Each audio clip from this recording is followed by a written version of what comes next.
On one dark winter's eve, I went on my usual nightly walk, along my usual path. However, this night, I felt as if I was being watched. I could feel something's eyes niggling at the back of my head and neck. So, I started to slow down and look behind myself. What I saw was a black dog. Unfortunately, around my house it's not uncommon to see escaped or abandoned dogs roaming the streets, so I didn't think anything strange of it. I bent down and lightly patted my knee, hoping to gain its trust. It moved a little closer, but that's it. So, I stood back up and continued on my route, and after a few seconds he started to follow.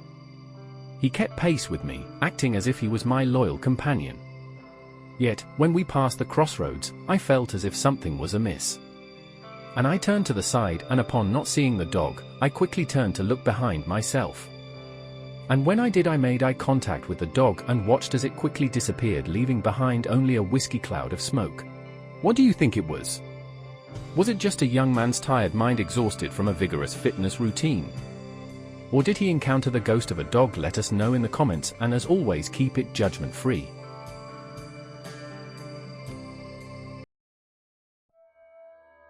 In 2016, almost a year after my grandfather passed, I was in a low place. However, at the time I had very little knowledge of depression and mental health. And it was a dark winter's night, and I'd just turned all my lights off and gotten into bed when I felt my eyes being drawn to my open door. And when I looked over, I saw nothing, just darkness and shadows. And like I was not in control of my body, my eyes were pulled up to the ceiling above my door, while simultaneously paralyzing the rest of my body. And there, crawling along my ceiling with his head twisted 180 degrees, was my grandfather. I freaked the fuck out, but I couldn't move, and he was getting closer and lowering his torso. When thankfully, my brother turned on a light and he vanished. And suddenly I could move again. I was no longer frozen and finally had control of my eyes. Now, I don't think it was my grandfather, but more the evil spirit or demon that habited my room, messing with me. Everyone tried to convince me it was a dream. Of course, I didn't tell my mother the true appearance of my grandfather, not wishing to upset since he was her father. What do you think it was? Was it just a grieving young woman's mind playing tricks on her? Or was it a demonic entity toying with its victim? Let us know in the comments, and keep it a judgment-free zone.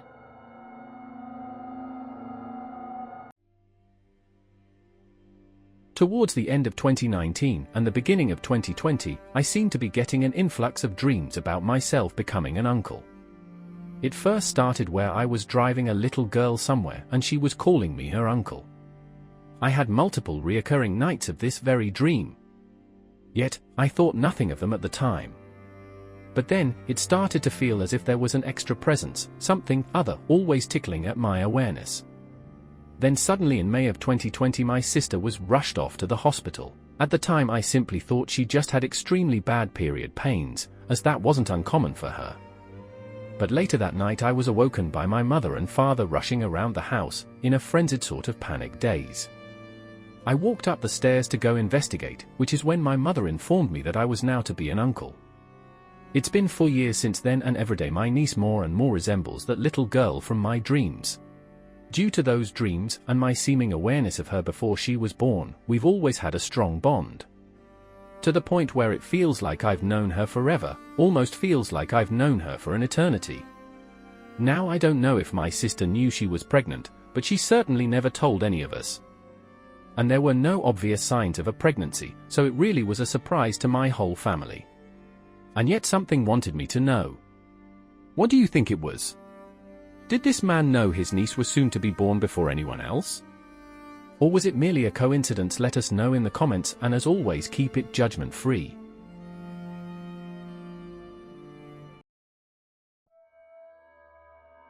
A few of my family members, a friend of mine and myself all visit this same psychic.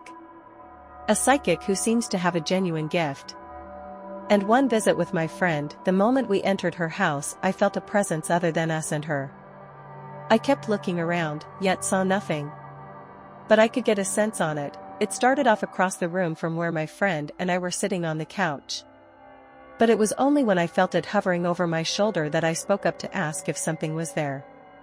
Our psychic informed us that recently her and her family had gained a ghostly visitor. Their specter was of the friendly sort, she assured us. And I already knew that, considering the presence did not feel malicious at all. And our psychic confirmed that at that moment, the spirit was standing over my right shoulder, just observing me. Apparently he was of a playful sort and been trying to get my attention. What do you think it was? Was it really a friendly ghostly visitor?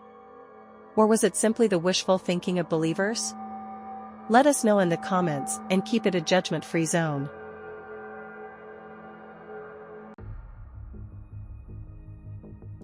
Stories of phantoms and supernatural phenomena have passed through generations upon generations of Brisbane residents, all surrounding the cemetery known on Toowong Road. From alleged apparitions of the ghost of boxing legend Peter Jackson, always ready another round, to a 19th-century vampire beauty who haunts the headstones of Avenue 12, these wild and wonderful tales have been the stuff of legend even to this day. But the most prevalent of all these tales has been the legend of Spook Hill, a part of the cemetery that contains the graves of two young women tragically killed in a car accident. It is rumored that if you park your car in neutral at the base of the hill, the car will defy gravity and roll up the hill, pulling you towards their graves. And while it's never been scientifically proven, it is still an interesting legend that attracts plenty of people to this day. My family and I even went to visit, my dad having heard of the Spook Hill legend in his younger years. However, he believed it was two young girls, not women. We explored the whole cemetery while we were there with little to no interaction with anything of the paranormal persuasion. And as we were leaving, it was obvious our car had not moved, and we did sit in it for an extra 10 minutes hoping to feel any signs of the car being drawn backwards up the hill. But alas, nothing, not even a light pull, when my father put the car in neutral. So we left, and yet, when we got home, we noticed multiple handprints on the bonnet of the car. And upon measuring each of our own prints against it, none of the four of us matched. If this video gets 500 likes, we will visit and record our experience. Please like, so we can share the experience with you all.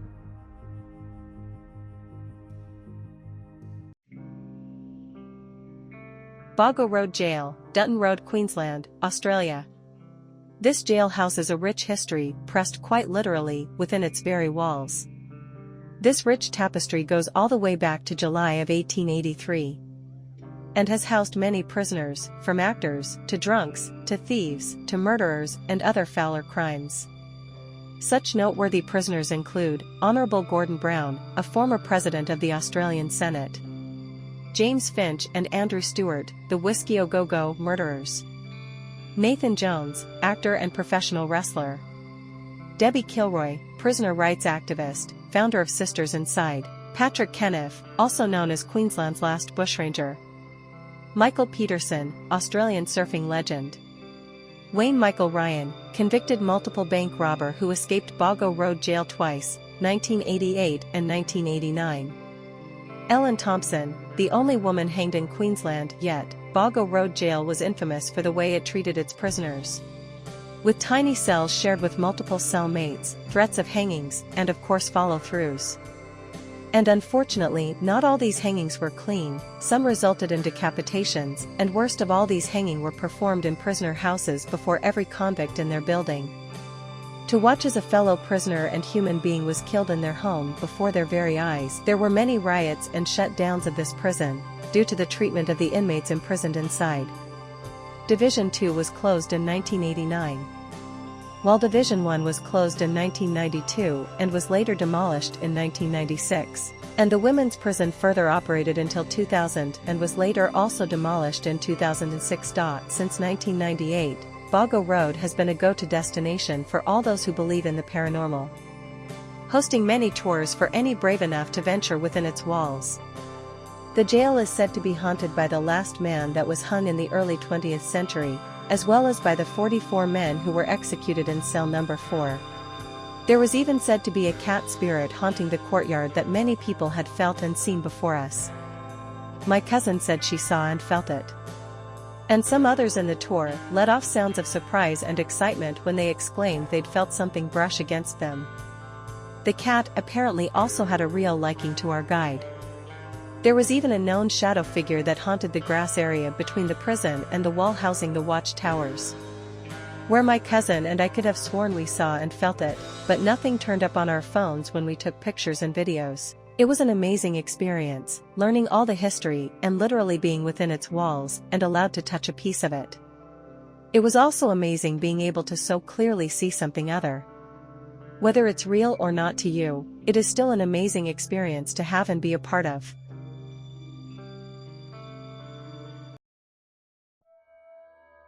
One night my cousin and I went out for a night drive, just to get away from the tension at our house. We were just driving around randomly, finding new roads and things we'd never traveled on before. And we ended up on this really rural road, with no other traffic. Since it was rural, we slowed right down and just looked all around us, enjoying the night, the silence, the stars, and the wildlife. When we encountered someone on a bike covered in bright white LED lights. We didn't think much of it, until it went up the hill behind us, and disappeared completely. It did not come down the hill, there was no sign of its lights in the trees or paths leading to the houses, nothing. Then our radio started glitching, and cut out the car started to slow even further. But we kept going, with my cousin pushing the car as much as it could. We turned down a different road. And when we did, the radio cut back in and we could see the cyclist again. Suffice it to say, we both freaked out a little and decided it was time to go home.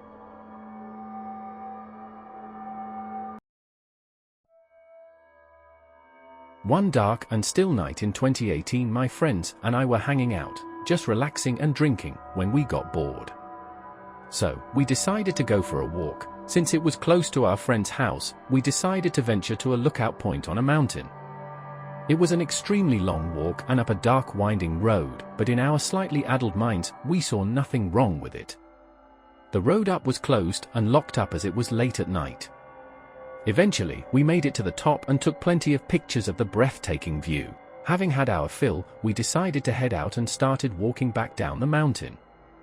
And as we were leaving the lookout, a car passed us, which startled us, as the place was shut and cars shouldn't have been able to get in. In the car as it passed, I saw what looked like a pale sickly woman in the passenger seat.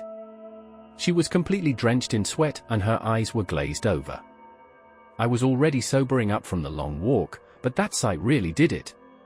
Once the car was out of our sights, we continued walking, and looking behind us we saw the driver obviously having exited his vehicle and following us on foot.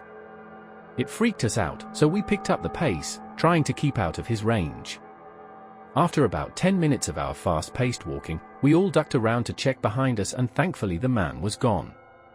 With the creepy man now gone, our mind started to feel at ease and we continued our walk down at a calmer, more leisurely pace. When we finally got to the entrance of the road, the gate was still shut and the chains and padlocks were in the exact same position as when we had entered earlier that night, making our experience with the car and its passengers all the more steepled in terror. When we reached the bottom, we saw some police officers helping a baby koala climb a tree and we notified them of the strange encounter. What do you think it was? Was it a man taking a sickly woman to the mountains in the dead of night with not so noble intentions? Or was it some kind of ghost living out its final moments? Let us know in the comments and keep it a judgment-free zone.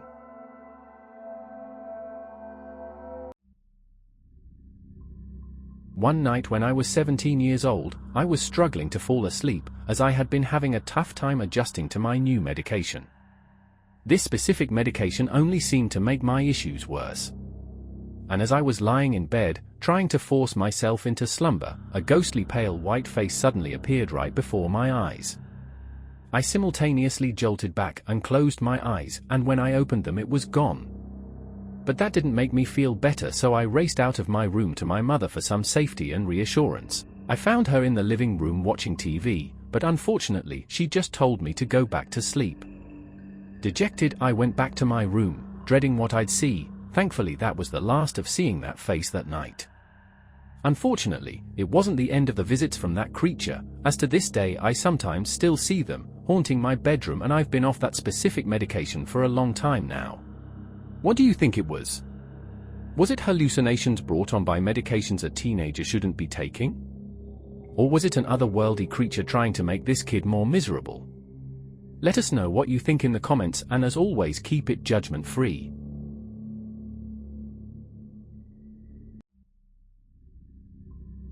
We moved into my current house a couple years ago, and I've never felt a negative or any presence in the house. Not even when we visited it before deciding to move in. And yet in one of my first weeks here late at night, I remember hearing heavy footsteps coming up the stairs, then past the kitchen and towards my room. Somehow, even though it was night time, I could have sworn I saw shadows under my door. The being seemed to stop before my door and just stood there breathing heavy before it walked away. Yet I only heard it go back to the kitchen, not downstairs. Even though I felt my heart thumping in some fear, at the time I did think it was my dad. Until the next morning, when I brought it up to him and he told me he never went into the kitchen that night or even upstairs. And I would have just played it up to myself, having an active imagination. Yet since then, I've had a couple people stay over, and every one of them has commented on hearing someone going up and down the stairs at various points of the night. What do you think it was? Does a ghostly entity stalk the halls of this house? Or was it just a young woman's imagination? Let us know in the comments, and keep it a judgment-free zone.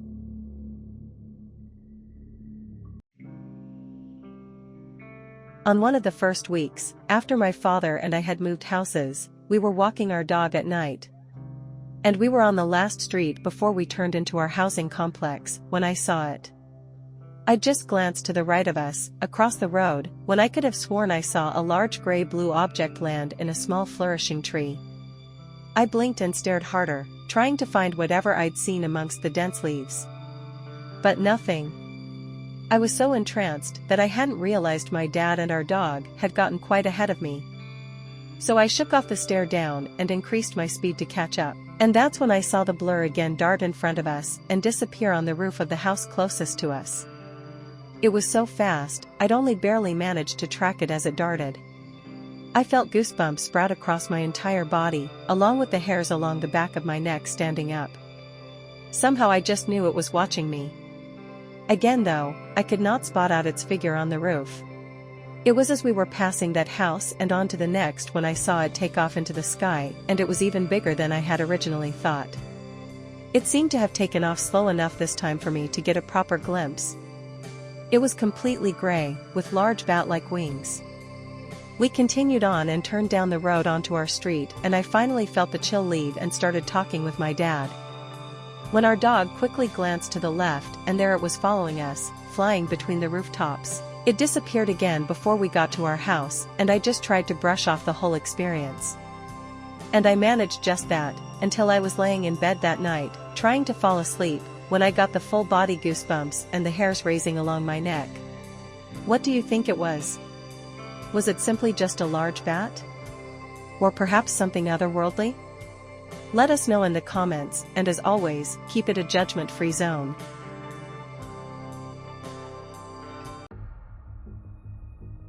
It was late December just before Christmas when my friend and I experienced an unexplainable encounter while being separated by approximately 20 kilometers. While I was walking through the woods behind my house, with my father and our dog. For a split second, I spotted a pair of glowing red eyes, peeking out from amongst the trees a fair distance away. And while my friend walked his usual route, he too spotted a pair of glowing red eyes amidst the trees surrounding him. What do you think it was? Could it have just been normal lights, or something more sinister? Let us know in the comments, and as always, keep it a judgment-free zone. Please support our book, Fangs and Claws, The Shadow of New Orleans. You can find it on Amazon and Apple Books and most online bookstores. Do you ever feel as if you can program unto yourself instincts, a sixth sense in a way for something? For as long as I can remember, I've been scared of spiders, and in recent years, it's as if I have developed a sense for when they're nearby, lurking, watching. It starts off with tingles on the back of my neck and head, then out of my control my eyes will be directed to somewhere around me, and every time I will lock onto a spider without fail. Take tonight for instance, my father and I were walking our dog and we were talking when I suddenly got the urge to look up and to the left, and lo and behold, a large spider was dangling right where my dad was about to step. We live in Australia, so when I say big spider, I do mean it. Thankfully, I managed to warn him before his face made acquaintance to an 8-legged friend. What do you think? Is it just a paranoid mind constantly on the lookout, or new sense developed from fear? Let us know in the comments.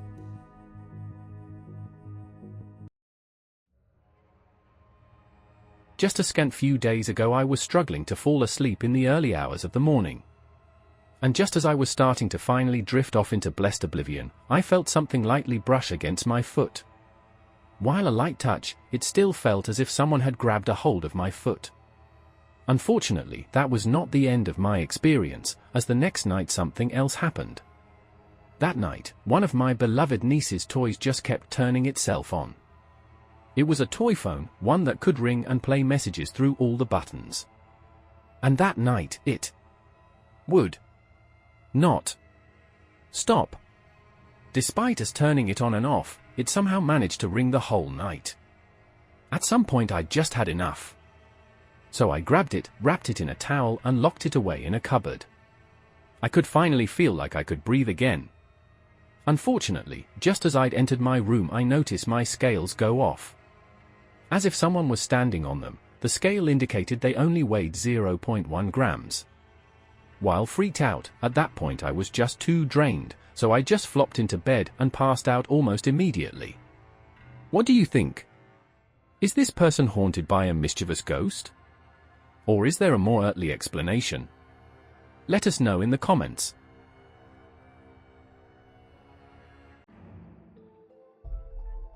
When I was in my senior years of high schooling I could be quite reckless in my studies. I always passed my exams and things, but I was quite bad at studying. And one day in my legal studies class, we were given a kind of pop quiz. Of course I'd been off for a few days sick and hadn't done any work in my time off. The quiz was done online and it was multiple choice. And upon reading the questions, I immediately knew that I would not be passing, as all the questions seemed to be about the stuff I'd managed to miss in my time off. And yet as I was going through all the multiple choice answers of each questions, it seemed as almost out of my control my eyes and hand focused on certain answers. So, following my gut instinct and the almost otherworldly leading, I decided to pick the answers it wanted.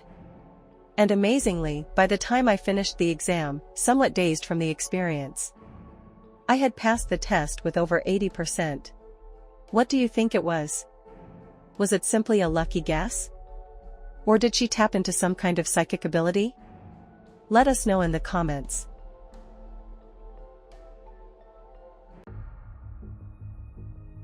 For the last week, I've seemed to have an unknown compulsion to draw spaceships.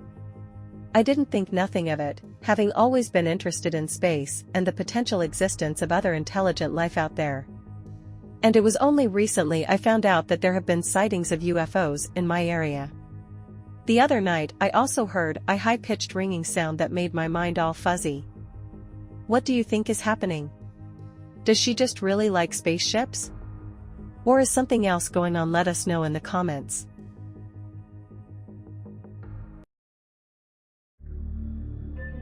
Recently, one evening I was walking through the woods, just trying to clear my head, when all of a sudden I started hearing what sounded like a man singing opera music. I thought it strange, but to each their own I guess. But it was as I continued to walk down the path that a more sinister feel started to leach into the night. I started to hear bird calls, when the birds here aren't nocturnal. And if that wasn't strange enough, the calls started to sound a lot deeper than what is usual of native birds. Suffice it to say, I got the fuck out of there immediately. What do you think it was?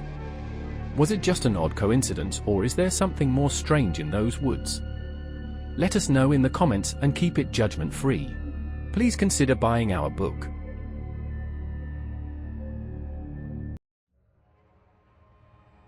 Recently, I had an experience with potentially alien activity.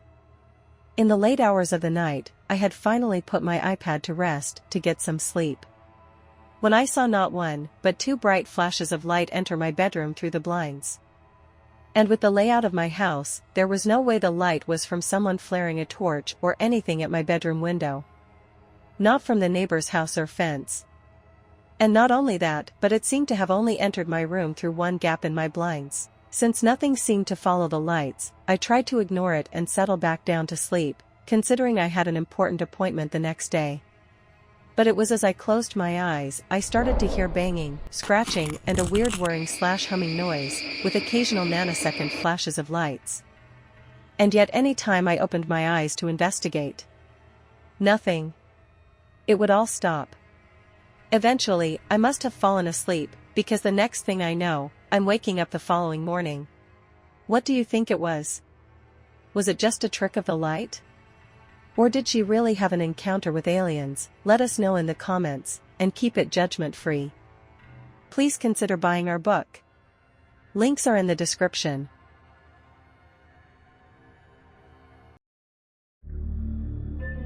The other night, I was in my bedroom, sitting at my computer and playing a game. When out of nowhere, I felt as if there were hands brushing lightly along my neck. I tried to convince myself that it was just the wind and my mind was just playing tricks on me. Especially considering everything always seems sparier at night. But right as I'd managed to convince myself that, the sensation along my neck changed, until it felt like someone was tightening their grip on the back of my neck. Officially freaked out, I jumped up, spun around and upon seeing nothing, sprinted out of my room. What do you think it was? Was it simply just a gust of wind? Or is there an otherworldly explanation? Let us know in the comments and keep it judgment-free. Please consider buying our book.